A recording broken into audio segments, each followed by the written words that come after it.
ఈ వాక్యాన్ని వీక్షిస్తున్న సహోదరి సహోదరులందరికీ క్రీస్తు పేరట వందనములు.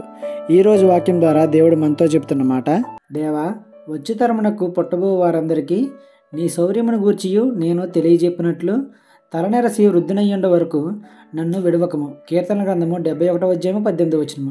దావీదు గారి యొక్క ఆశ చూసారా ఎంత ఉన్నతంగా ఉందో. దేవుని గురించి చెప్పడానికి దేవుడు అతనికి తోడుగా ఉండాలంట. ఆయన్ని దేవుడు విడిచిపెట్టకూడదంట. ఎప్పటి వరకు? తల నెరసి వృద్ధుడనై ఉండే వరకు అంట. వచ్చే తరము వారికి, పుట్టబో వారికి దేవుని గురించి చెప్పాలి అని ఎంత ఆశ కలిగి ఉన్నాడో కదా.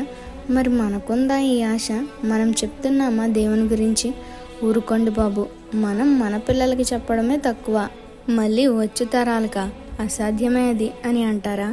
మనం అనుభవించిన దేవుని కృప, మనం రుచి చూచిన దేవుని ప్రేమ, ఆయన యొక్క పరిశుద్ధత, ఆయన యొక్క సత్య మార్గం గురించి మన పిల్లలు, వారి పిల్లలు, వారి పిల్లలు తెలుసుకోవద్దా? వారు కూడా అనుభవించొద్దా? ఒకసారి ఆలోచించండి.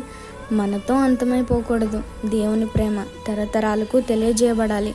కాబట్టి మనం కూడా దావీదు వలె ఉన్నతమైన ఆశతో తరతరాలు దేవుని గురించి తెలియజేయడానికి ప్రయత్నిద్దాం. ఈ చిన్న సువార్త పరిచర్యలో మీ సహోదరులు. God bless you. ఆమేన్.